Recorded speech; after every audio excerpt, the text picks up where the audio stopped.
वो तो काम करता है, लेकिन प्रॉब्लम हम में है, मसला हम में है। नए साल के बाद से पिछले संडे भी हमने इस बात को सीखा कि मुल्क के ईमानदारों पर, किन पर मुल्क के ईमानदारों पर मेरी निगाह है। खुदा फरमाता है मेरी बेईमानों पर तो नहीं है, और चोरों पर किन पर है? फिर याद रखें, कोशिश करें कि फिर हम खुदा के साथ भी ईमानदारी करें। किसके साथ? खुदा के साथ भी ईमानदारी। और बल्कि मैं कहता हूं कि सबसे पहले हमें खुदा के साथ ईमानदार होना है। अगर हम खुदा के साथ ईमानदार नहीं तो अपने माँ बाप के साथ भी ईमानदार नहीं, और इस दुनिया के साथ भी ईमानदार नहीं। हमने दुनिया के साथ तो ईमानदार रहना सीखा होगा, लेकिन खुदा के साथ नहीं। सबसे पहली ईमानदारी खुदा के साथ यही है कि सुबह सवेरे उठकर खुदा को सजदा करें।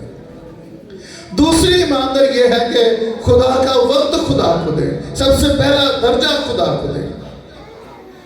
और ये बड़े अरसे से हम तालीम तो पाते आए हैं।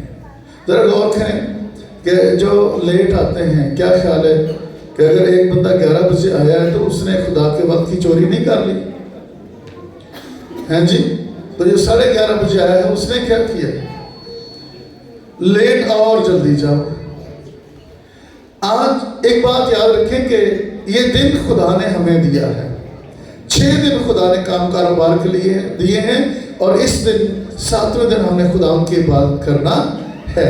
और वो भी हम लेट आए तो फिर रह क्या जाता पीछे। तो कोशिश करें कि खुदा के साथ क्या करें? ईमानदारी। खुदा के साथ क्या करें?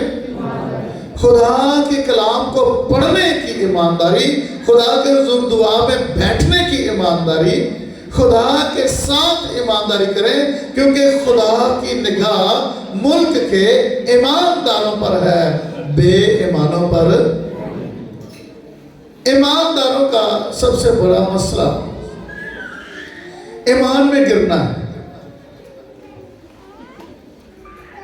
हर एक मामले में, बहुत सारे मामले में, जब हम अपने, अगर हम ईमान के तलक से देखें बहुत सारी बातों में, तो हम दुनिया की उन चीज़ों पर नज़र लगा लेते हैं, दुनिया के परेशानियों पर नज़र लगाकर अपने ईमान से गिर जाते हैं। बाज़ का हमें दिहाड़ी लगानी पड़ती है, बाज़ का तो हमें और बड़े सारे मामले करने पड़ते हैं, और खुदा उनके दिन को स्किप करते हैं। दुनिया के आगे डट जाना कोई अहम सी बात नहीं है। दुनिया दबा जाती है। ये दुनिया बड़ी डांटी है, ये दबाती है, ये कहती है मेरी बात सुनो, और खुदा का कलाम कहता है मेरी बात सुनो। खुदा याद रखें कि हम ये चाहते हैं, मुझे बरकत दे खुदा, मुझे बढ़ाए खुदा। और ये पिछले संडे हमने कलाम सुना था, खुदा मुझे बढ़ाए, खुदा मुझे बरकत दे। खुदा कहता है मैं तुझसे मोहब्बत रखूंगा, मैं तुझे बढ़ाऊंगा, तेरी नस्ल को बढ़ाऊंगा, तेरी भेड़ बकरियों के बच्चों को बढ़ाऊंगा। पर हमारी पोजीशन क्या है? कलाम को सुनना, कलाम को कबूल करना और कलाम पर अमल करना, इसमें हम फेल। सुनते तो हैं, कबूलियत नहीं। अगर कबूलियत हो तो तौबा ना हो जाए। और कई जिन्होंने चर्च में, पेंटिकॉस्टल चर्च है, मैक्सिमम लोगों ने, तकरीबन 90% लोगों ने तौबा की है, बारी का बपतिस्मा तो लिया हुआ है, लेकिन खुदा के साथ ईमानदारी नहीं। खुदा के साथ ईमानदारी नहीं, किसी भी बात में। जेब की तो बात की बात, आखिर की बात है। पहले खुदा बंदे की बातों को दुरुस्त करता है। बंदा, खुदा ये चाहता है कि बंदा दुरुस्त हो। चंदा एंड पे है। अगर बंदा दुरुस्त नहीं है तो उसका चंदा क्या, उसका वो सपना सारा माल भी खुदा को दे दे तो खुदा की नजर में वो कबूल, ना वो मकबूल है और ना वो कबूल है। आमीन। तो सबसे पहला जो सबक हमने पढ़ा था वो था खुदा के साथ ईमानदारी। खुदा के साथ आओ, खुदा के साथ ईमानदारी के साथ 2024 में चले। आमीन। और अब दूसरा सबक ये है, आओ अपने ईमान को बढ़ाएं। वो ईमान से भी चलना सीखो। आओ ईमान पर चलना सीखें। जो हम सीखते हैं, जो हम कलाम सुनते हैं, आओ अब हम उस पर अमल भी करें और कायम भी रहें। कायम भी रहें। कायम रहना याद रखें मुश्किल काम है। खुदा के कलाम अक़दस में से मुक़द्दस यूहन्ना की मार्फत खुदा यीशु की इंजील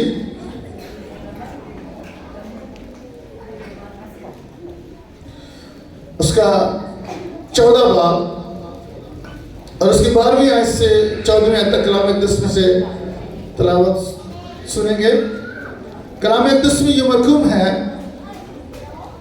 मैं तुमसे सच कहता हूं, जो मुझ पर ईमान रखता है ये काम जो मैं करता हूं वो भी करेगा। और लिखा है बल्कि इनसे भी बड़े काम करेगा, क्योंकि मैं बाप के पास जाता हूं और जो कुछ तुम मेरे नाम से चाहोगे, जो कुछ तुम मेरे नाम से चाहोगे, खुदा यीशु मसीह फरमाते हैं मैं वही करूंगा ताकि बाप बेटे में जलाल पाए।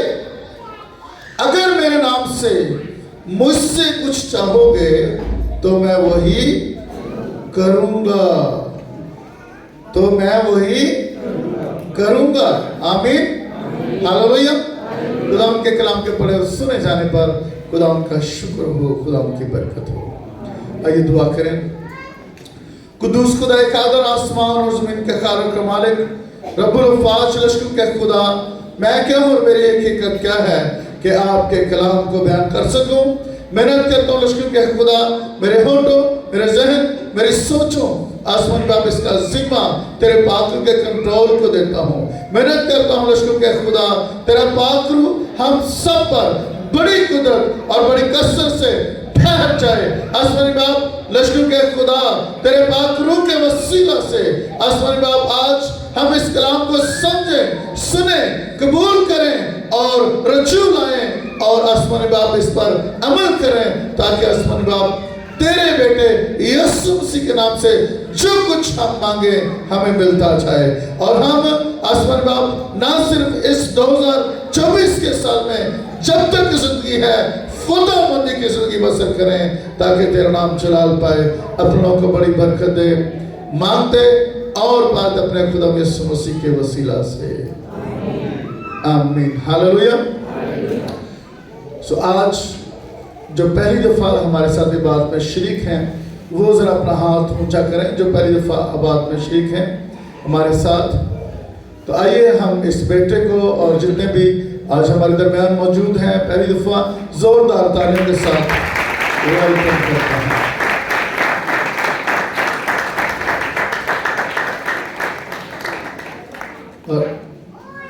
हालेलुया। सोची जाओ, बात हो रही थी कि हमें खुदा यीशु मसीह क्या फरमा रहे हैं, मैं तुमसे सच कहता हूं, मैं तुमसे। यीशु मसीह अगर हमारे साथ सच्चाई से चलते हैं तो फिर वो ये चाहते हैं कि चर्च भी सच्चाई के साथ चले। आमीन। चर्च भी यीशु के साथ सच्चाई के साथ चले। खुदा यीशु मसीह फरमाते हैं ये काम जो मैं करता हूं वो भी करेगा। यीशु मसीह ने कौन से काम किए? यीशु मसीह ने बीमारों को शिफा दी, मफलूजों को उठा खड़ा किया, अंधों को बेराई दी, लंगड़ों को चलाया और मुर्दों को जिंदा किया। अब खुदा यीशु मसीह फरमाते हैं किनको कह रहे हैं खुदा यीशु मसीह? अपने शागिर्दों को। किनको कह रहे हैं? अपने शागिर्दों को। आज चर्च तो है लेकिन शागिर्दियत नहीं है चर्च में। अगर हमारे अंदर यीशु मसीह की शागिर्दियत नहीं है तो फिर बदरुआ में नहीं ऐसे काट सकते, फिर बदरुआ नहीं निकलती, फिर नाम के मसीही हैं, फिर नाम के यीशु यीशु कहने वाले हैं, फिर हमारे यीशु कहने से सरदर्द भी ठीक नहीं होगी। यीशु मसीह ने तो फरमाया जो कुछ मैं करता हूं ये काम तुम भी करोगे। तो फिर प्रॉब्लम कहां है? प्रॉब्लम हम में। यीशु मसीह का कलाम सच्चा है, यीशु का कलाम बरहक है और इसकी बुनियादी वजह यही है कि ईमानदारों को ईमान में बहाली की जरूरत है। ईमानदारों को ईमान की बहाली की जरूरत है। ईमान तो है, ईमान की प्रैक्टिस की जरूरत है। ईमान तो है, ईमान की प्रैक्टिस की जरूरत है। ईमान सिर्फ ये नहीं है कि मैं ईमान रखता हूं कि यीशु है। अगर यीशु है फिर यीशु के साथ रफाकत करें, फिर उसके साथ उसके हुजूर दुआ में बैठें, उसके साथ वक्त गुजारें। और फिर जब आपने यीशु मसीह के साथ वक्त गुजारा ना तो फिर आप अगर किसी के सर दर्द हो रही है तो उसे कहें कि यीशु के नाम से निकल सर दर्द। तो सर दर्द क्यों ना निकले, हालात क्यों ना ठीक हो, मुश्किलात क्यों ना जाती रहे। बाइबल मुकद्दस में एक शख्सियत हमें मिलती है जिसका नाम शूनीमी औरत लिखा गया। क्या नाम लिखा गया? शूनीमी औरत। और ये शूनीमी औरत का जिक्र इसका दूसरा सलातीन 4 बाब में मिलता है। इस शूनीमी औरत के ताल्लुक से हमें पता चलता है कि ये बड़ी दौलतमंद थी। और अगर हम दूसरा सलातीन 4 बाब उसके 8वें बाब में पढ़ें तो लिखा है एक रोज ऐसा हुआ कि एलीशा शूनीम को गया। वहां एक दौलतमंद औरत थी और उसने उसे रोटी खाने पर मजबूर किया। उसने उसे रोटी खाने पर मजबूर किया। और लिखा है तो फिर जब कभी वो उधर से गुजरता रोटी खाने के लिए वहीं चला जाता था। सो उसने अपने शौहर से कहा देख मुझे मालूम होता है कि यह मर्द खुदा है जो अक्सर हमारी तरफ आता है, मुकद्दस है, हम उसके लिए एक छोटी सी कोठरी दीवार पर बना दें। अब जरा गौर करें कि ये औरत है और ये खुदा के खादम की खिदमत करना चाहती। ये मजबूर करती है खुदा खादम को कि मेरे घर चले और खाना खाएं। खुदा का खादम उनके घर जाता है, खाना खाता है। और लिखा है फिर तो वो जब भी शूनीम में उस इलाके में जाता तो खुदा का खादम खाना खाने के लिए कहां जाता? उसी के घर जाता। इसमें एक खास बात यह भी होगी, मेरा ईमान है कि एक बार तो रोटी मजबूर करके खिला, एक दफा तो मजबूर के खिला दी, दूसरी दफा लिखा है फिर जब कभी वो उधर से गुजरता रोटी खाने के लिए वहीं चला जाता था। अब वो पादरी साहब को बुला नहीं रहे, मजबूर नहीं कर रहे कि हमारे घर रोटी खाने आए, खुदा का खादम जो है वो जब भी वहां से गुजरता है उनके घर चला, तो फिर इसका मतलब ये नहीं कि बाद में वो बुड़बड़ाहट करते हैं रोटी खान लिया गई। खादम यहां से गुजर रहे थे, जब भी आते हैं रोटी खाने के लिए हमारे घर आ जाते हैं। एक दफा मैं और एल्डर साहब किसी बंदे के घर गए, तो मैं कहा जी मछली भी पकाई है, चावल भी पकाए हैं, रोटी भी है, खाना खा के जाए। तो मैंने कहा नहीं जी शुक्रिया, खुदा आपको बरकत दे। एल्डर साहब को शुगर का प्रॉब्लम था, आपको पता है कि वो शाम का टाइम था कि 7-8 का, तो उन्होंने कहा चलो खा लेते हैं। अब वो उन्होंने आगे भी रख ली रोटी, तो मैंने कहा जी चले आप खा लें। तो जब एल्डर ने खाना शुरू किया एल्डर साहब ने, तो बंदा पता क्या कहता है, एल्डर साहब कभी अपने घरों में खा लिया करो। फिर बात समझ आई, एल्डर साहब कभी अपने घरों में खा लिया करो। तो मैंने बाद में एल्डर साहब को बताया, मैं कहा एल्डर साहब मैं इससे वैसे रोटी नहीं खाता। जिस बंदे ने बाद में बुड़बुड़ाना है उसके उस रोटी खिलाने का कोई फायदा नहीं। मुंह पे आप खादम को कह रहे हैं कि आप जी खुदा के खादम हैं, आप आए तो यीशु मसीह आया, और बाद में उसी खादम के खिलाफ बुड़बुड़ाहट शुरू की। इस पादरी ने ये कर दिया, ये खा गया, वो पी गया, ये कर दिया, वो कर दिया। पादरी रोटियां खाते हैं, मोटे हो जाते हैं, बड़ी सारी बातें करते हैं लोग।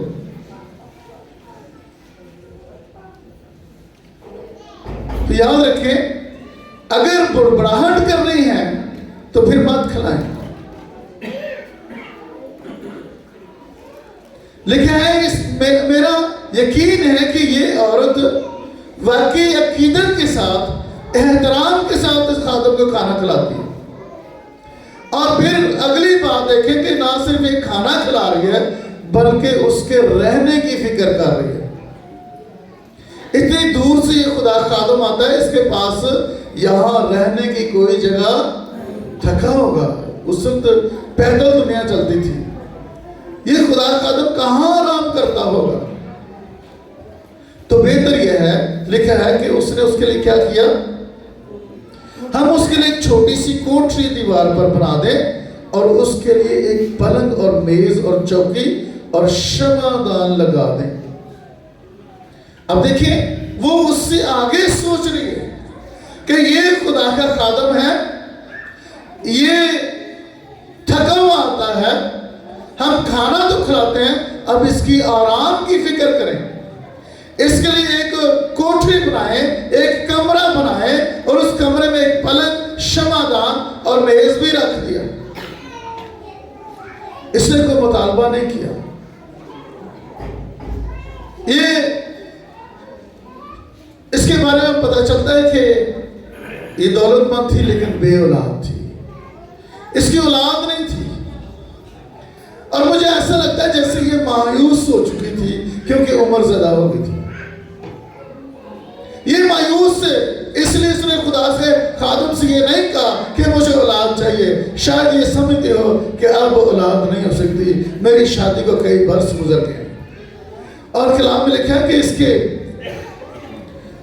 जहाजी से जब खुदा के खादम ने पूछा कि यार इनके लिए क्या करें, इन्होंने हमारे लिए इतना कुछ किया है, तो जहाजी कहने लगा कि इनकी औलाद नहीं है, इनकी कोई औलाद नहीं, और अब इसका शोहर भी बूढ़ा हो गया, इनकी औलाद नहीं है। खुदा के खादम के दिल में खुदा डाल रहा है कि इनसे पूछा जाए कि हम तुम्हारे लिए क्या करें, और पता चलता है कि औलाद नहीं है। और कलाम में लिखा है कि खुदा का बंदा फरमाता है, तब उसने कहा उसे बुला ले, और जब उसने उसे बुलाया तो वो दरवाजे पर खड़ी हुई। तब उसने कहा, मौसम बहार में वक्त पूरा होने पर तेरी गोद में बेटा होगा। और खुदा की बंदी कहती है कि उसने कहा, नहीं है मेरे मालिक, ऐ मर्दे खुदा अपनी लौंडी से झूठ न कह। उसने कहा, मर्दे खुदा इतने साल गुजर गए शादी को, और पता नहीं होना है कि लेकिन मर्द खुदा ने कहा अगले साल मौसम बहार में तेरा बेटा होगा। और खुदा ने उसे बेटा दिया, और जब ये बेटा दिया और बड़ा हो गया और ये बच्चा अपने बाप के साथ खेतों में था और पता चला कि इसके सर दर्द शुरू हो गई। उसने उसे अपने माँ के घर में भेज दिया, माँ के पास घर में भेज दिया, और फिर लिखा है कि वो लड़का माँ की गोद में मर गया। वो लड़का माँ की गोद में मर गया। अब यहां पे हम इस औरत का ईमान देखते हैं।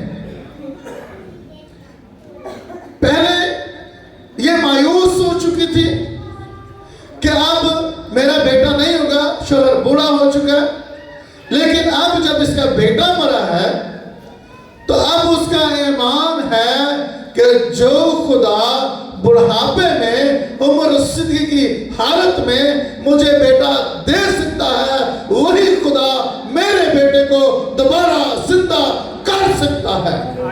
आमीन।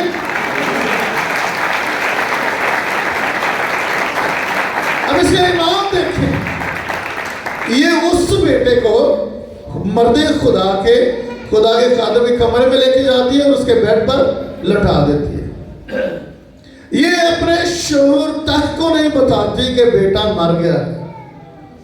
ये अपने शोहर को भी नहीं बता रही कि बेटा मर गया है, बल्कि ये कहती है कि मुझे खुदा के खादम के पास जाना है, मेरी सवारी का इंतजाम करें। तो शोहर पूछता है कि भी खैरियत है? उसने क्या खैरियत है? और जब ये औरत मर्द खुदा के पास जा रही है, खुदा के नबी एलीशा के पास जा रही है, तो खुदा का बंदा एलीशा नबी फरमाते हैं कि जहाजी देखो ये कौन है जो चला रहा है।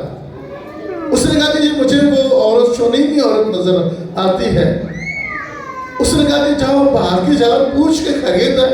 वो गया और जाके पूछा खरीद, उसने कहा कि खरीद है, लेकिन आगे आके उसने खुदा के खादम के आगे गिर गई और रोना शुरू किया। और खुदा के खादम ने लिखा कि उसने कहा कि ये मुझे खुदा ने नहीं बताया था कि लड़का मर जाएगा। खैर उसने कहा इस तरह कर जहाजी, अपने शागिर्द को कहा, अपने शागिर्द जहाजी कहा मेरा असा ले जा, मेरा असा ले जा और जाकर उस लड़के के ऊपर रख। जहाजी भागा जाता है और जाकर असा उस लड़के के ऊपर रख देता है। लेकिन इस तरफ वो औरत कहती कि नहीं, जब तक एलीशा नबी मर्द खुदा आप ना जाए मैं यहां से नहीं जाऊं। सो खुदा की बंदी और एलीशा नबी वापस लौटते हैं और जब पहुंचते हैं तो आके पता चलता है कि असा रखने से कुछ नहीं हुआ। एक बात याद रखें, यहां पे मैं जहाजी को भी थोड़ा सा टच करना चाहता हूं कि ये जरा गौर करें कि ये है तो एलीशा नबी के शागिर्द है, लेकिन हुआ कुछ नहीं। हुआ क्यों नहीं कुछ? क्योंकि आगे चल के मैं पता चलता है कि बंदा लालची था। अगर हम दुआ भी करते हैं, रफाकत हमारी बेशक यीशु मसीह के साथ क्यों ना हो, रफाकत हमारी यीशु के साथ क्यों ना हो, अगर दिल में लालच है, आंखों में नापाकी है, अंदर नापाकी है, काम बुरे हैं, ज़हन खराब है, सोचे खराब है, खुदा के साथ ईमानदारी नहीं, बंदा लालची था। आपको पता है ये नमान कोड़ी के पीछे भागा था और कहा था, इधर झूठ बोला। इसने कहा ये वही बंदा है, इसने कहा कि जनाब को 2 बंदे भी आए हैं और उनको पैसे देने हैं। इसने कहा उस्ताद ने कुछ नहीं लिया, मैं तो कुछ लूं। 10 कंतार सोना था, 10 कंतार वो चांदी लेके आया था। इसने कहा 10 कंधार चांदी उसने तो नहीं ली, मेरे उस्ताद जी ने तो नहीं ली, तो मैं तो पूछ लूं। उसने कितनी चांदी चाहिए? उसने कहा 2 कंधार तो देना। लिहाजा 2 कंधार चांदी और 2 जोड़े कपड़े ये ले जाकर घर में रख के फिर अलीशा नबी के सामने खड़ा हो गया। काम मौजूद उस वक्त नहीं होते। आप जितने मर्जी यीशु के साथ रफाकत रख ले, यीशु मसीह के साथ रफाकत हो। यहूदा अस्करियोती भी थी, लेकिन वो भी चोर था, वो भी चोर था, जो कुछ चंदे की थाली में पर्दा निकाल लेता था। इसलिए याद रखें, ये यहूदा अस्करियोती यीशु का चोर था। आज हम कितने ज्यादा यीशु के चोर हैं। अपनी मजबूर यहूदा अस्करियोती हमें तो नहीं करता सी ना, क्यों जी? मजबूरियां बताता होगा खुदा, तेनों तो पता है खुदा ना, तुझे तो पता है मेरी मजबूरियों का, मेरा ये मसला और मेरा ये मसला और मेरा मसले ही रहने। फिर क्या कर यहूदा अस्करियोती फिर यीशु के साथ शागिर्दों में शमूलियत नहीं रही। लालच बंदे को यीशु से दूर ले जाता है। ईमान रखें और याद रखें, ईमान और लालच आपस में अपोजिट है। ईमान ये है कि मैं अगर ये काम करूंगा तो मेरे लिए खुदा मुहैया करेगा, खुदा मुहैया करेगा। खुदा मुहैया करने वाली ज़ात अक़दस है। आमीन। सो हुआ कुछ नहीं। क्यों हुआ कुछ नहीं? एक अलीशा नबी था जो अपने उस्ताद के पीछे चलता है, लेकिन सच्चाई से चलता है और फिर बरकत लेता है, मसा लेता है। और कलाम में लिखा है कि उस पर दूना मसा था। क्यों? क्योंकि उसने अपने उस्ताद की पैरवी की, अपने उस्ताद के साथ ऑनेस्ट रहा, ईमानदार रहा। और आज भी मेरे और आपके साथ खुदा का ये वादा है कि खुदा नाल ईमानदार हो। मुल्क के ईमानदारों पर खुदा की निगाह है। और ईमान, याद रखें, सिर्फ ईमान कहने से ईमानदार नहीं बनता। ईमानदार बनता है प्रैक्टिकल लाइफ से। देखेंगे इस शूनेमी औरत का हाल कि इसने लड़का मर गया। अगर आज भी किसी का लड़का मर जाए तो वो फौरन अपने शोहर घर वालों को बताते हैं और फिर कफन दफन का इंतजाम होता है।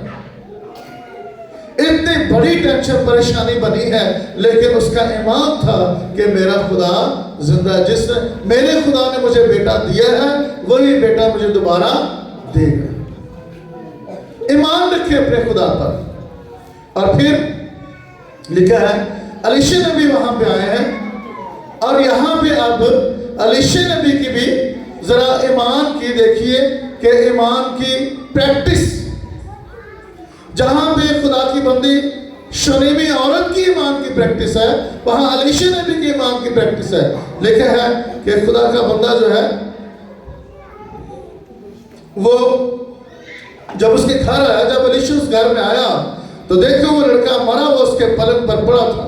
सो वो अकेला अंदर गया, दरवाजा बंद करके खुदा से दुआ की और ऊपर चढ़कर उस बच्चे पर लेट गया और उसके मुंह पर अपना मुंह और उसकी आंखों पर अपनी आंखें और उसके हाथों पर अपने हाथ रख लिए, उसके ऊपर पिसर गया। तब उस बच्चे का जिस्म गर्म होने लगा। खुदा के खादम ने दुआ की है, खुदा खादम उस बच्चे के लिए, अब देखिए, जिंदा होने के लिए दुआ कर, और जिस्म अभी रूह नहीं आई। जिस्म तो गर्म होने लगा लेकिन रूह नहीं आई।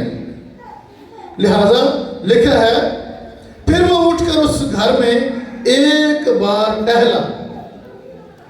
घर में टहल रहा है क्योंकि रूह नहीं आई, और लेकिन उस शख्सियत ने भी अब हिम्मत नहीं हारी, ईमान रखा उसने। ये अब अलीशा नबी की भी प्रैक्टिस है। अगर एक दफा दुआ की है, अगर मौजा नहीं हुआ, अगर एक दफा आपने दुआ करवाई है, मौजा नहीं हुआ, 1 साल अगर आप दुआ कराते रहे, मौजा नहीं हुआ, तो ईमान रखें, खुदा हमारा खुदा जिंदा खुदा है। आपको पता है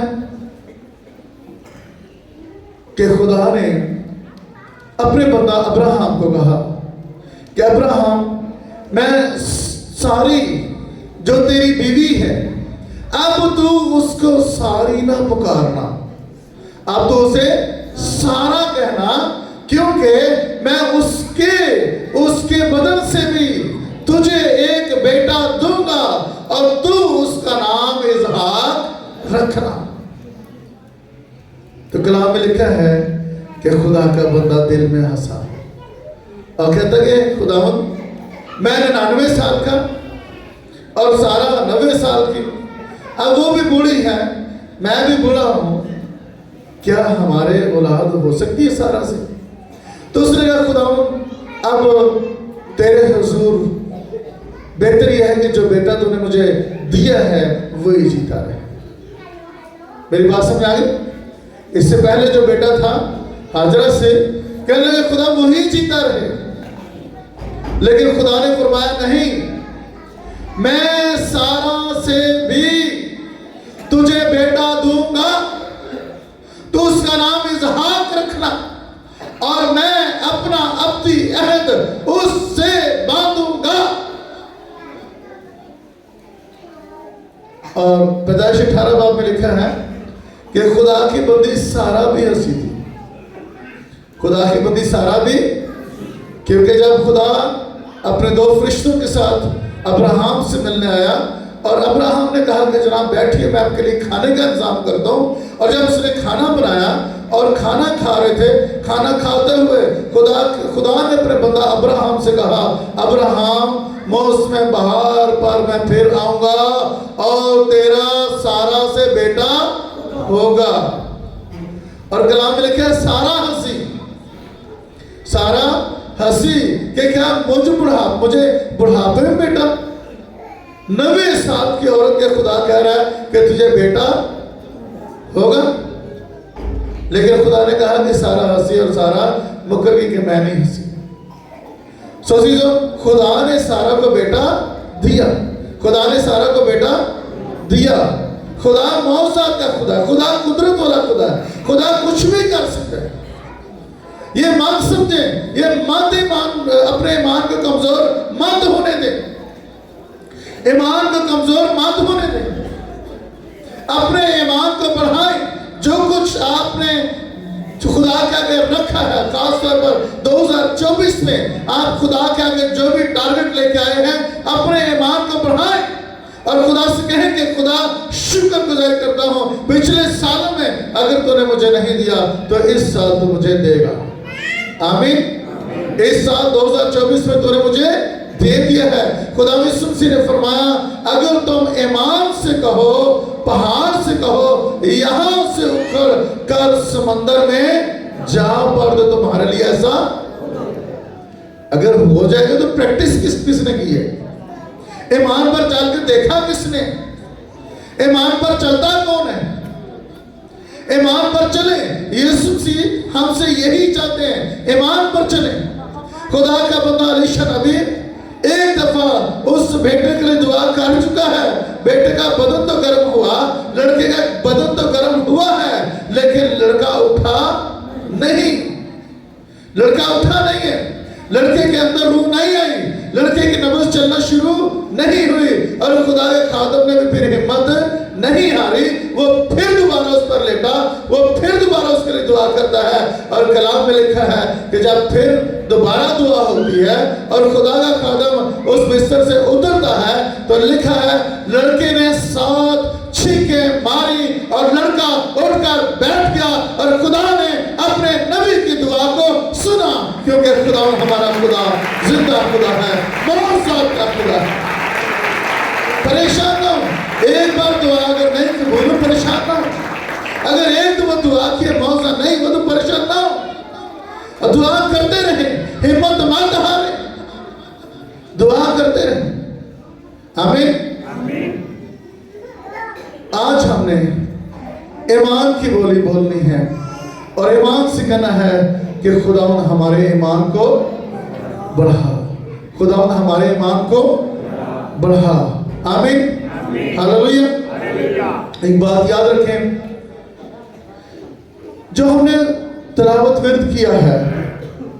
यीशु मसीह ने फरमाया कि जो कुछ तुम मेरे नाम से मांगोगे तुम्हारे लिए लिखा है, मैं तुमसे सच कहता हूं, मैं तुमसे सच कहता हूं, जो मुझ पर ईमान रखता है।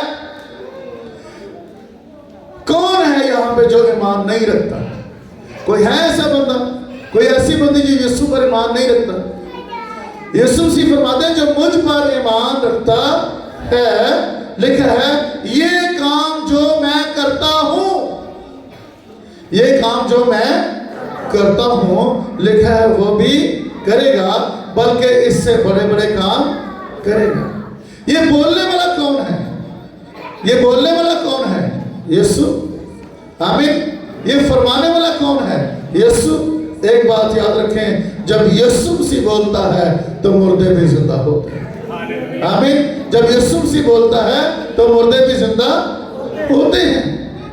मार्था कहती है यीशु मसीह, खुदा यीशु, अगर तू पहले आ जाता, अगर तू, ओए होए, अब वक्त गुजर गया, अब वक्त, अगर तू पहले आ जाता, जैसे मेरा भाई मरता था, अगर मरने से पहले ही आ जाता है खुदा यीशु, तो फिर भी वो शिफा पाता। और अगर मर गया और यीशु तो यहां होता तो फिर भी मेरा भाई जिंदा हो सकता था, क्योंकि यीशु मसीह के बारे में सबको पता था कि यीशु मसीह ने एक दिन के मुर्दे को जिंदा किया। यीशु मसीह ने एक दिन के मुर्दे को जिंदा किया हुआ है। और यहूदियों ने कहा था कि 3 दिन मुर्दे की रूह चूंकि मुर्दे के आसपास रहती है, इसलिए यीशु मसीह ने नाइन शहर के बेवा के बेटे को जिंदा कर दिया। आज तो 4 दिन गुजर गए, 4 दिन हो गए लाजर को मरे हुए। अब तो कुछ हो नहीं सकता। अब सारी जो थियोलॉजी है वो फाइनल हो चुकी है। अब थियोलॉजी भी खत्म, अब टाइम खत्म हो गया। 3 दिन भी गुजर गए हैं। शायद 3 दिन के अंदर आया था तो शायद यीशु मसीह उस रूह को फिर से वापस डाल सकता है, लेकिन अब कुछ नहीं हो सकता।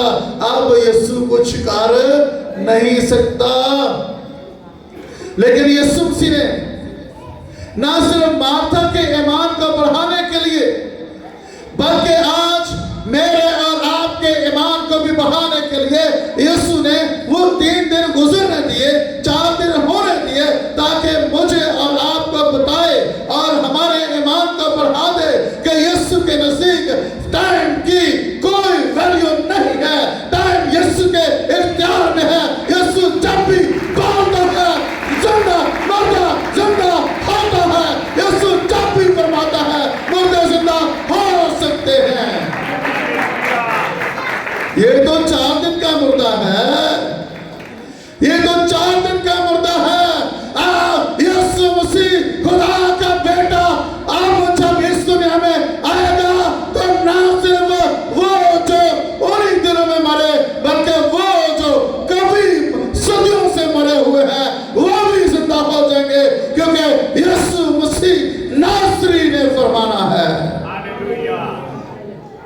यीशु जब बोलता है, यीशु ने जब कलाम करता है, तो फिर यीशु का ये कलाम है पुत्र, फिर खुदा की बेटी ये यीशु का कलाम है। जो कुछ तुम मुझसे मांगोगी मैं तुम्हें दूंगा। ये यीशु का कलाम है। फिर ईमान रखें, अपने ईमान को बढ़ाएं।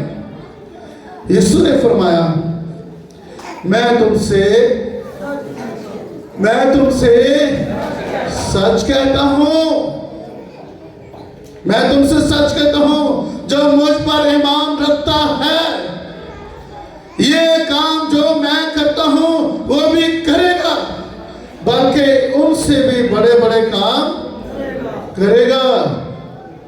और फिर खुदा यीशु मसीह फरमाते हैं अगर मेरे नाम से मुझसे कुछ चाहो तो मैं वही करूंगा। आइए अपने यीशु से आज ये कहें कि यीशु मेरे ईमान को बढ़ा दे। मैं इस साल ईमान पर चलूंगा। हालेलुया।